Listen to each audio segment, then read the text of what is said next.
আইজকা গেছিলাম ঢাকার সেই ঐতিহাসিক রমনা পার্কে। কিতা আর কইয়াম ভাইরে ভাই, পার্কে ঢুকতেই তো মনটা একবারে জুড়াইয়া গেছে। যেদিকে চাই সেইদিকেই খালি গাছ আর গাছ। কত পদের গাছ যে আছে, বড় বড় পুরানা গাছ, আবার ছোট ছোট হরেক পদের ফুল গাছ।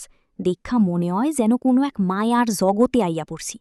কিন্তু একখান বিষয় দেখা তো আমি টাসকি খাইয়া গেলাম। পার্কে যেতুরি মানুষ দেখি, তার মধ্যে বেশিরভাগই দেখি জোড়ায় জোড়ায় আইছে।